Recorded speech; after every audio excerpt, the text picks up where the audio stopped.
Quero meditar com os irmãos nesta manhã, 2 Timóteo, capítulo 1. Vamos ler o capítulo 1 nesta manhã. E aqui tem alguns conselhos sobre como devemos viver esses dias que estamos vivendo, como deve ser a conduta cristã diante desse tempo em que vivemos. Vou ler a partir do verso 3.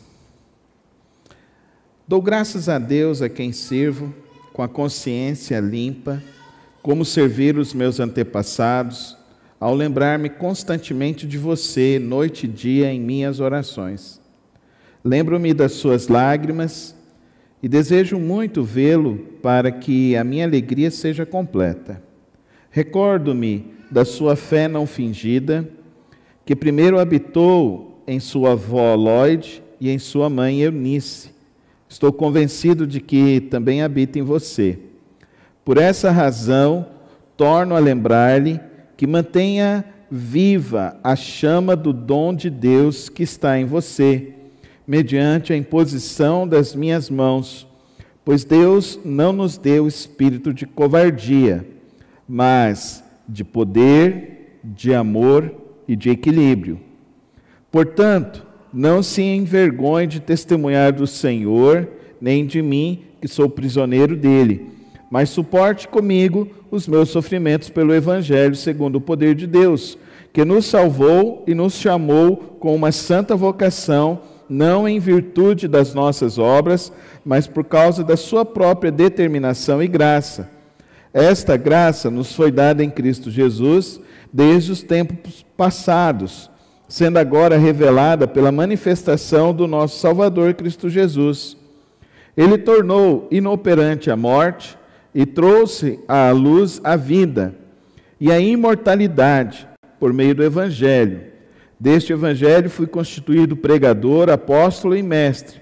Por essa causa também sofro, mas não me envergonho, porque sei em quem tenho crido e estou bem certo de que Ele é poderoso para guardar o que lhe confiei até aquele dia.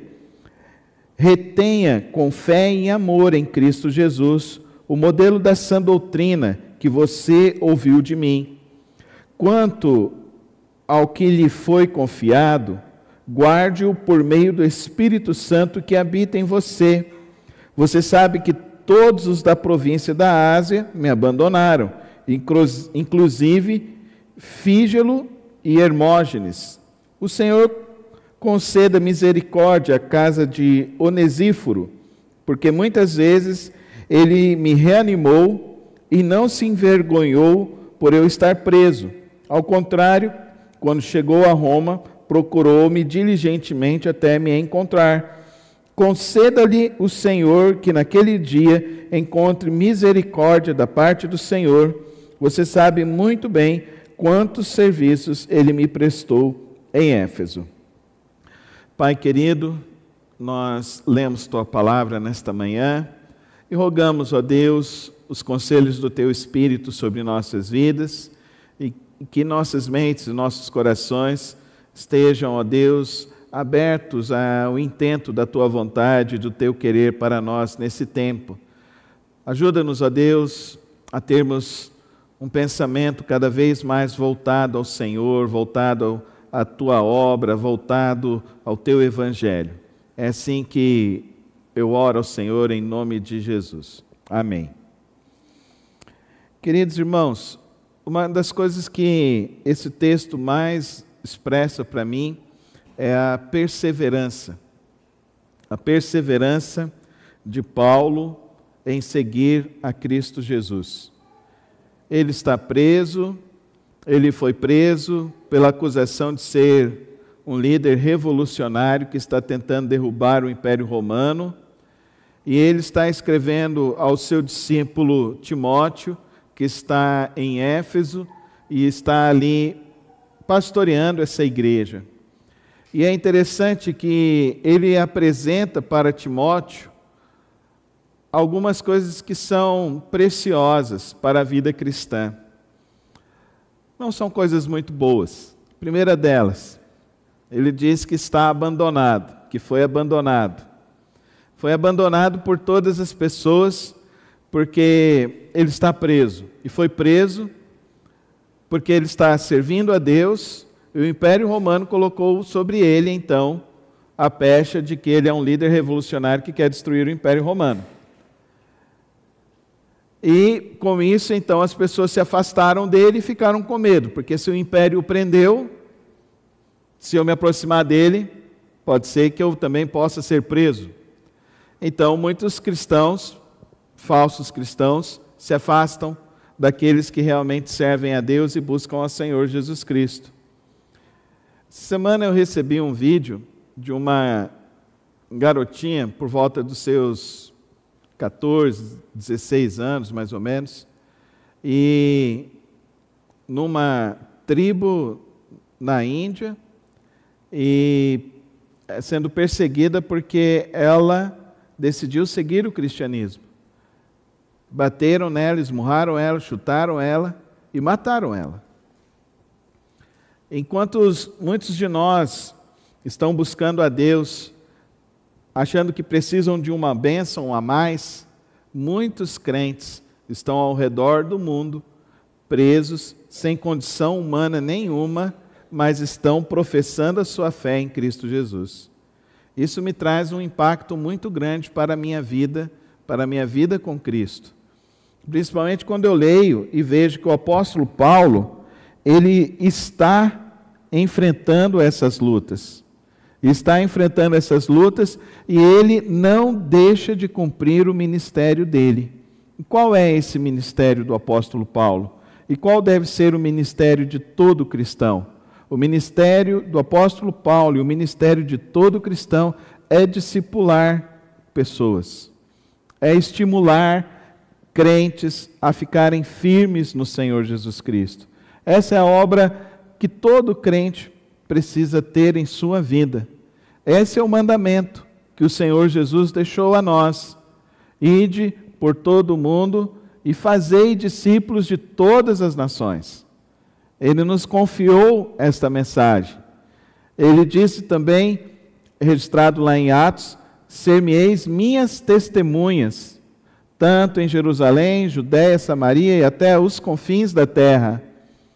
E é interessante que ali em Atos ele fala testemunha, e no grego a palavra testemunha é a mesma da palavra martírio.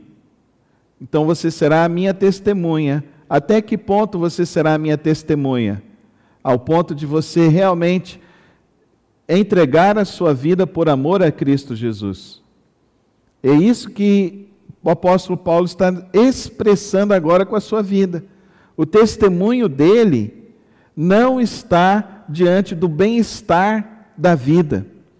Vai além. Queridos irmãos, esse falso evangelho de bem-estar, esse falso evangelho de promessas, esse falso evangelho de que nós não teremos nenhum tipo de problema, está acabando com a verdadeira igreja de Cristo Jesus. Porque o verdadeiro cristão, ele busca a Deus porque ele entendeu que o evangelho produz para ele a salvação verdadeira, a solução para a sua vida. E qual é a solução para as nossas vidas? Veja comigo o que o apóstolo Paulo diz aqui para nós, a partir do verso 9. Esta graça nos foi dada em Cristo Jesus desde os tempos eternos, sendo agora revelada pela manifestação de nosso Salvador Cristo Jesus. Ele tornou inoperante a morte e trouxe à luz a vida e a imortalidade por meio do Evangelho. Olha o que é este Evangelho. O Evangelho de Cristo não significa simplesmente um bem-estar e uma prosperidade nesta terra. Muito pelo contrário, significa uma compreensão de que nós somos imortais, nós somos criados por Deus para uma vida imortal, para uma vida eterna com Deus. E que, portanto, esse breve momento em que vivemos deve representar para nós o desejo de atingir essa plenitude com Deus, de viver essa glória com Deus, de viver essa eternidade com o Senhor. Então nós vivemos porque nós somos eternos. E nós somos eternos porque Cristo Jesus venceu a morte. Amém, igreja? Ele venceu a morte. E porque Ele se entregou por nós? Se entregou pelos nossos delitos, se entregou pelos nossos pecados, se entregou pelas nossas faltas. São os nossos pecados que nos afastam de Deus. São os nossos pecados que nos colocam distantes do Senhor. Olha o que mais o apóstolo Paulo diz. Deste evangelho foi constituído pregador, apóstolo e mestre. Por essa causa também sofro. Por essa causa também sofro, mas não me envergonho. Você pode colocar o versículo 12 para a gente ler todos juntos? Por essa causa também sofro, mas não me envergonho, porque sei em quem tenho crido, e estou bem certo de que Ele é poderoso para guardar o que lhe confiei até aquele dia. Olha que coisa linda e tremenda e poderosa. Então, queridos irmãos, a vida, ela tem um sentido em Deus, em Cristo Jesus. Mas ela tem uma esperança verdadeira em Cristo Jesus. Por isso que nós precisamos sempre estar olhando para isso e entendendo a razão da nossa existência, a razão da nossa vida. Porque às vezes nós olhamos para essas circunstâncias que nós estamos vivendo, uma perseguição, um problema, uma dificuldade em casa, uma dificuldade ali, as notícias que são lançadas para nós, e nós temos uma tendência a enfraquecer a nossa vida. E nós precisamos aprender a olhar para a palavra de Deus e olhar com Cristo Jesus, a manter essa fé. Uma fé verdadeira, uma fé profunda, uma fé constante, uma fé que se desenvolve cada vez mais. Mas por que muitas vezes a fé dos crentes não se desenvolve? A fé dos crentes não se desenvolve porque eles não discipulam. Porque eles só se preocupam consigo próprio. Queridos irmãos, é muito importante o discipulado. É muito importante cada um de nós se preocupar com o próximo. Você se preocupa com quem? Você está orando por quem? Você está ajudando no progresso da fé de quem? Se nós temos a carta de Timóteo, é porque Paulo estava discipulando Timóteo. E Paulo queria deixar orientações para Timóteo. Ele está escrevendo para Timóteo e dizendo para ele que ele deve manter firme a fé dele. Queridos irmãos, quando nós vivemos apenas para nós não conseguimos experimentar a verdadeira experiência com Deus. É só quando eu abro mão de mim e começo a viver pelo outro, é que de fato eu começo a experimentar dessa graça sublime de Deus. Queridos irmãos, é importante que eu e você oremos para que as pessoas se convertam. É importante que nós acompanhemos as pessoas que se converterem. É importante que nós continuemos orando por aqueles que estão se convertendo. Querido irmão e querida irmã, nós estamos olhando aqui para um texto que é de um homem que está discipulando um outro, que ele é pastor e que está sendo mentoreado pelo apóstolo Paulo. Às vezes eu tenho a impressão que as pessoas acham que vir na igreja é só ouvir um sermão, é só contribuir à oferta. Não, querido irmão. Estar no reino de Deus significa que eu compreendi a verdade dessa vida.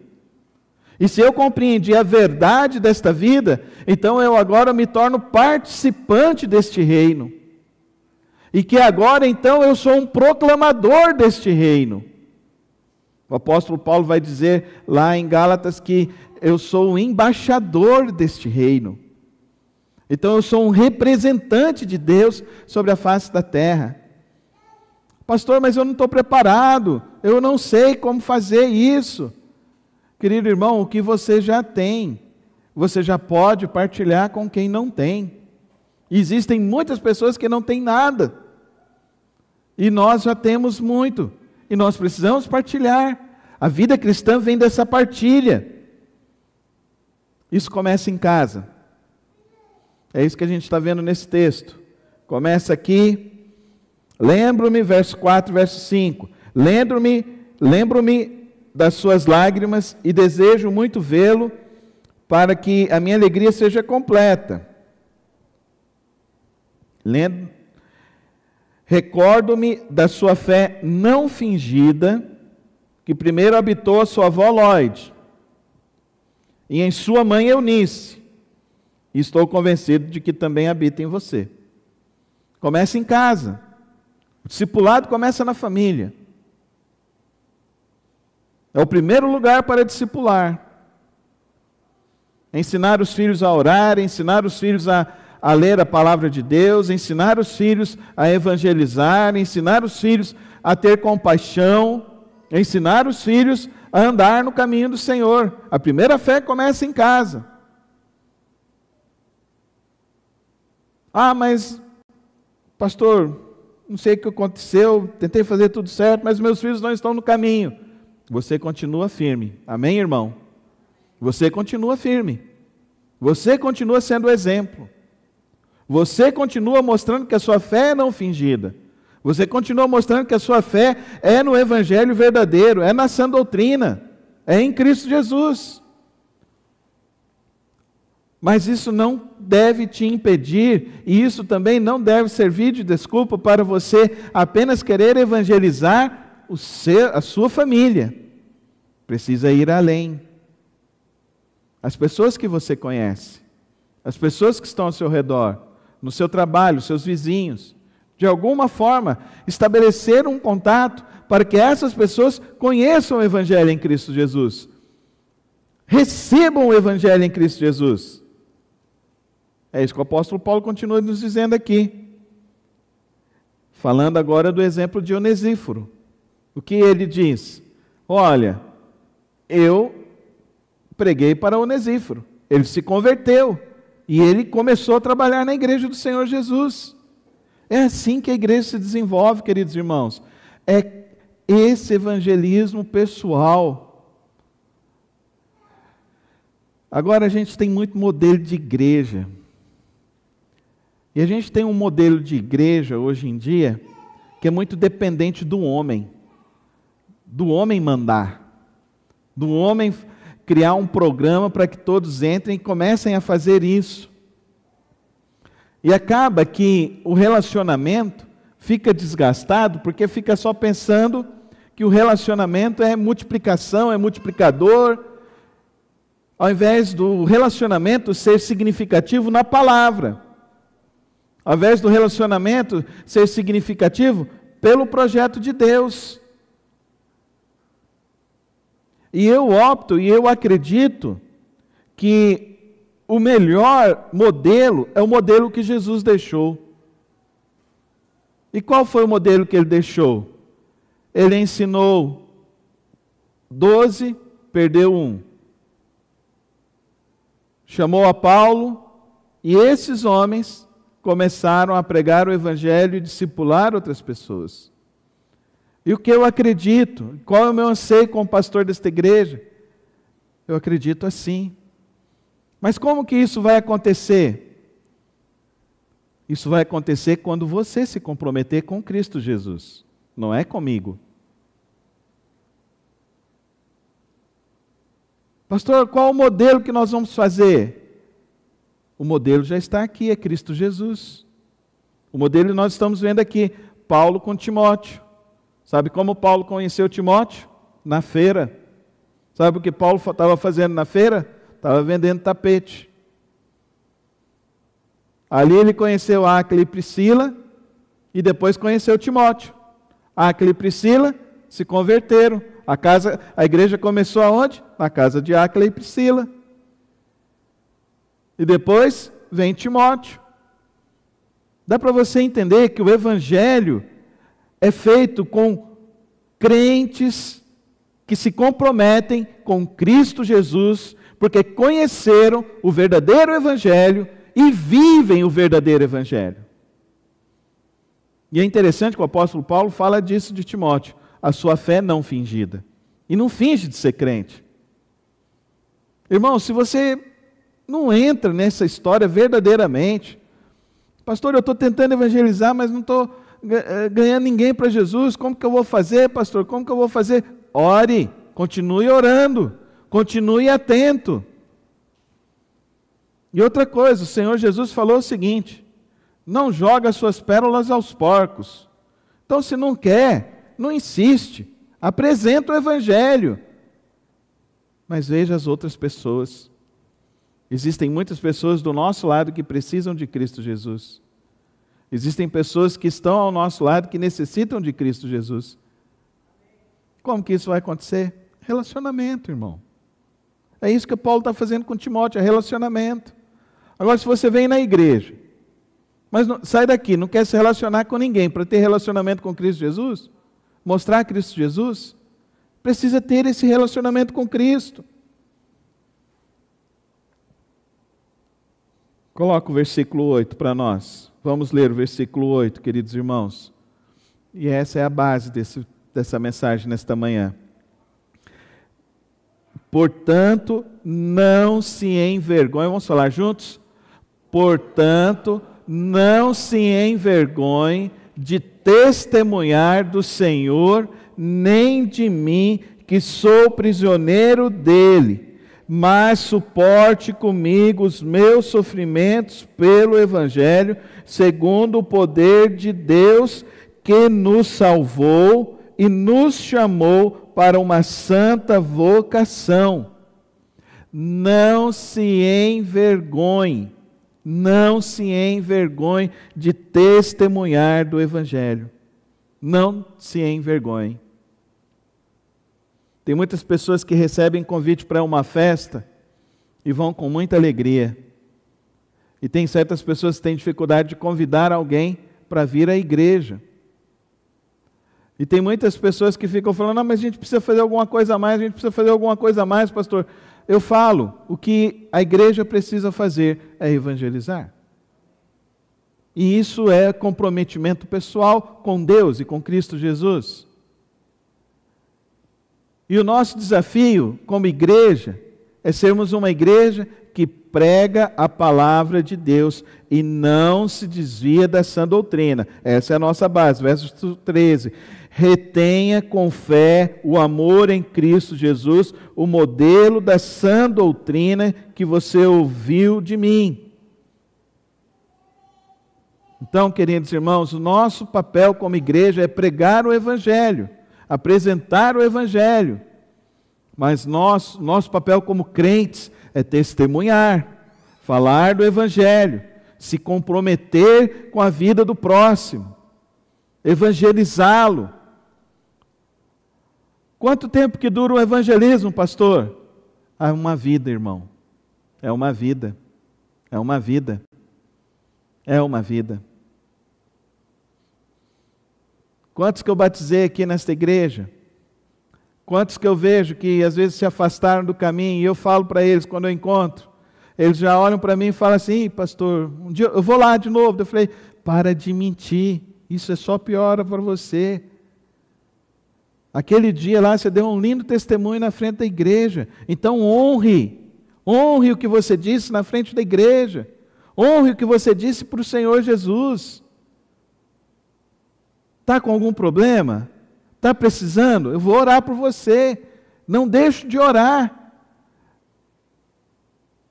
Cada casamento que eu faço, eu digo para cada um das pessoas que eu vou, dos nubentes, eu digo para eles: olha, esse relacionamento aqui não é simplesmente para mim vir aqui dar uma benção para vocês, porque eu não cobro para fazer casamento. Nunca cobrei. Nunca pedi dinheiro de ninguém. Porque eu entendi que essa é a minha missão. Faço isso por missão, por vocação. E quando eu faço um casamento, Eu oro por todos que eu já fiz casamento e oro por essas famílias até hoje. E é assim que o povo de Deus faz. Paulo está preso. Presta atenção. Paulo está preso. Está cheio de problema, não está? Está sofrendo acusação. O pessoal não está indo defender ele. Nesse período aqui, Paulo já está até meio cego. Diante de tanto que ele já está passando. Então tem alguém que está escrevendo para ele aqui essa carta. Mas olha que coisa bonita. Ele não perde a responsabilidade e o compromisso de estimular a fé de Timóteo. Amém, irmãos? É isso que faz com que a nossa fé fique viva. É isso que faz com que a nossa experiência com Deus seja verdadeira. É isso que faz com que a nossa fé em Cristo Jesus se fortaleça cada vez mais. Às vezes você está orando e pedindo para Deus algo que você quer receber, e você não está vendo resposta, e não está recebendo. Ora pelo outro. E você vai ver Deus agir na vida do outro. E aí você vai entender que o que você está passando é só um processo que Deus está querendo te aproximar dele, para que você ore pelas pessoas. Ore para que as pessoas experimentem de Cristo.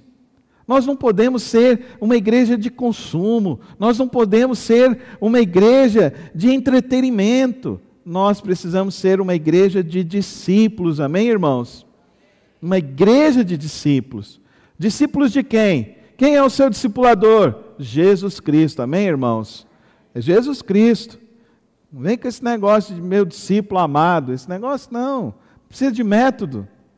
A igreja chegou até aqui porque existiram pessoas que davam o seu testemunho, não importando as condições, as circunstâncias, davam o seu testemunho verdadeiro de que entenderam que Cristo Jesus morreu na cruz por eles e deu para eles a imortalidade, a vida eterna. E que, portanto, agora, eles vivem para Cristo Jesus. Ensinam dentro das suas casas, culto doméstico. Ore com seus filhos, leia a Bíblia. Ah, mas meus filhos não vêm, reúne a família toda, está todo mundo aqui, senta aqui agora, nós vamos ler a Bíblia, nós vamos fazer o Pai Nosso, nós vamos pegar e cada um vai orar. Ah, eu não quero orar, então tá bom, você não ora, eu oro por você. É assim. Não negocie a sua autoridade de pai, de mãe. A sua autoridade foi Deus que te deu. Mãe, a sua autoridade, seu filho, foi Deus que te deu. Então exercite essa autoridade. Não importa. Essa semana eu estava conversando com a minha sogra, ela virou e falou assim, ó, se precisar eu pego a chinela, cara. Eu falei, só está certinha mesmo, tem que pegar a chinela mesmo. Ela estava falando para mim, viu, irmãos? Não é para os filhos dela, não. Que agora eu sou filho dela, então ela falou, vou pegar a chinela para você, Carlos. E é assim. Não perca a sua autoridade. É isso que nós estamos vendo aqui com o apóstolo Paulo. Deus confiou para você uma palavra que é poderosa. Uma palavra que determina o destino das outras pessoas. E essa palavra, ela é tão poderosa que ela transforma vidas radicalmente. Radicalmente. Liberta. Essa palavra, ela, além de libertar, além de transformar, ela promove o reino, a cura, a libertação para as pessoas. Sabe, queridos irmãos, eu fico olhando e eu fico pensando que todo momento é uma oportunidade. Todo local é um local que Deus me levou. Tenha isso na sua mente. Pare de ficar se preocupando com as coisas que são passageiras. Olha que coisa interessante. Verso 7. O que o apóstolo Paulo fala para Timóteo? Pois Deus não nos deu espírito de covardia. Mas qual espírito? De poder, de amor, de equilíbrio. Vamos falar todos juntos? Pois Deus não nos deu espírito de covardia, mas de poder, de amor e de equilíbrio. O que você precisa na sua vida? O que você precisa? Está precisando de poder? O texto está falando que Deus já te deu o poder. Poder para curar as tuas feridas emocionais. Poder para curar pessoas. Poder para libertar vidas. Deus te deu esse poder. Só que se você não usa, atrofia. Atrofia. Se você não exercita, atrofia. Ele te deu o poder. Este poder é o mesmo poder, é a mesma palavra que está lá em Atos. É a mesma palavra que está lá em Cristo Jesus. O mesmo poder. Ele te deu o poder. Te deu amor. Amor. Se você não evangeliza, você não ama. Se você, nessa semana, não orou por nenhum não crente que você conhece, você não ama. Se essa semana você orou assim, Senhor, que a minha vida seja um exemplo para fulano, que o teu Espírito me use de uma maneira para tocar os corações. Você não ama. De equilíbrio. De equilíbrio. 3 coisas que Deus está nos dando: poder, amor e equilíbrio. Não está tendo? Pede hoje a Deus. Não está evangelizando? Comece hoje. Está com covardia? Vença isso. Tem vergonha? Vença essa vergonha. Porque Cristo não teve vergonha de morrer na cruz do Calvário pela sua vida. E o apóstolo Paulo, ele viveu na presença de Deus até os seus últimos dias. Viveu discipulando, viveu instruindo, viveu mostrando o evangelho da salvação. Morreu dizendo para nós que o melhor é estar com Deus, que o melhor é viver com Deus, porque estou bem certo de que Ele é poderoso para guardar o que lhe confiei até aquele dia.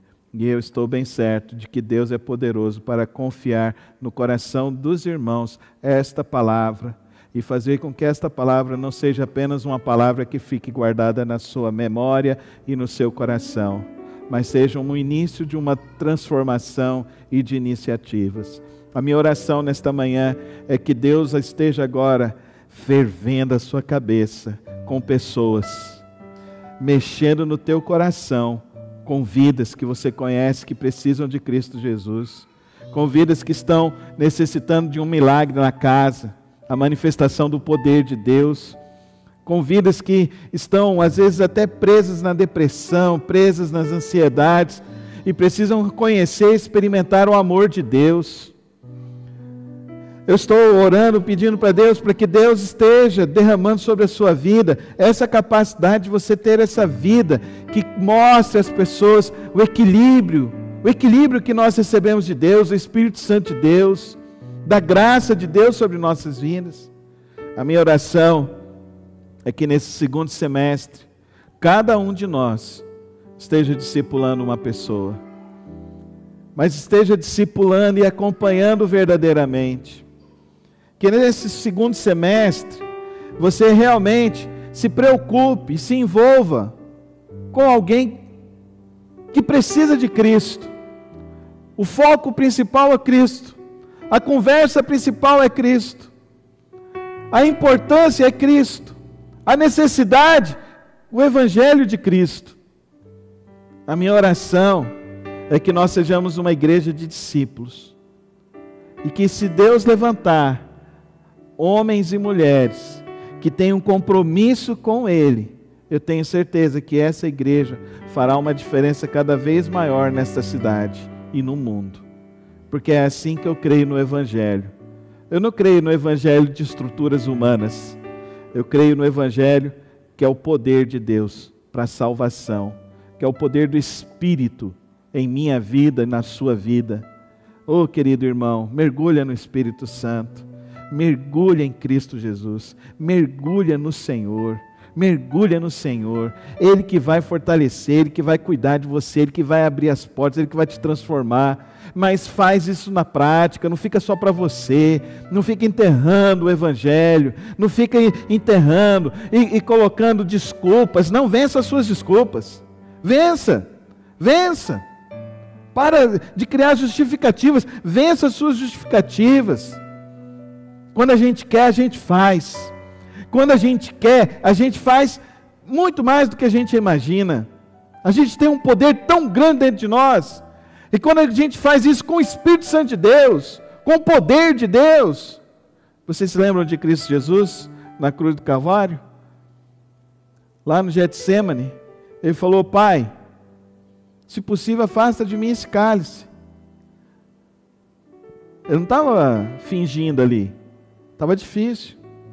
Era difícil. Mas, Pai, não seja a minha vontade, mas sim a tua.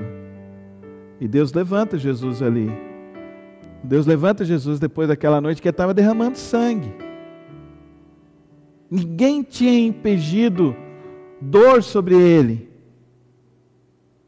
Ele estava sofrendo, sofrimento da alma. Mas Deus levanta ele com o poder. Amém? Hoje Deus vai te levantar com o mesmo poder que estava sobre Cristo. Ele estará sobre a sua vida. Amém? Ele te levantará com o poder do Espírito. Para que você cumpra a sua missão. Para que você cumpra o seu papel de ser um verdadeiro discípulo de Cristo Jesus. Como o apóstolo Paulo foi até o fim, discipulando Timóteo. Faz essa oração e fala: Senhor, eu quero ser teu discípulo.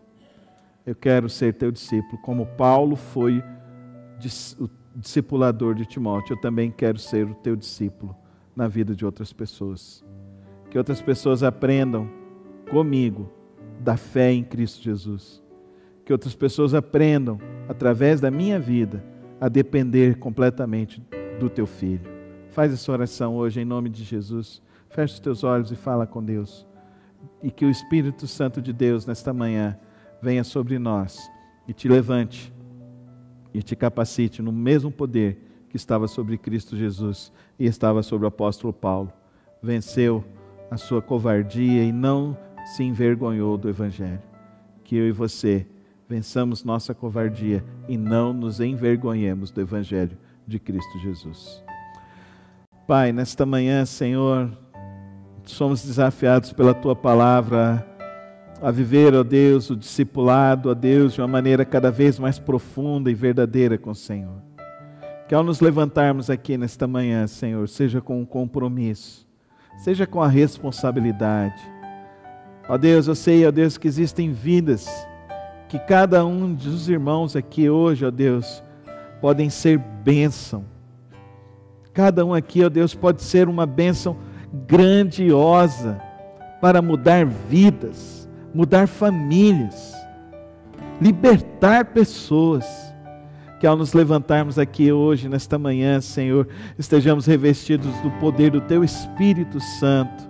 E que ao proferirmos, ó Deus, a Tua Palavra, os corações realmente, ó Deus, recebam, ó Deus, da glória do Senhor, recebam da paz do Senhor, recebam da graça do Senhor, recebam, ó Deus, deste poder que nos capacita a levar a Tua Palavra. Que, ó Deus, que as palavras dos nossos lábios sejam refrigério para as almas que precisam.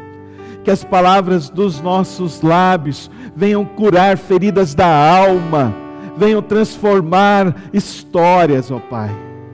Toma as nossas vidas nesta manhã, no poder do Teu Espírito Santo. É assim que eu lhe oro, no precioso nome de Cristo Jesus. Amém e amém. E que o amor de Deus Pai, a graça sublime de Cristo Jesus e as preciosas, eternas e santas consolações do Espírito Santo de Deus esteja sobre sua vida, sobre a sua casa e a sua família, hoje e para sempre. Amém. Amém.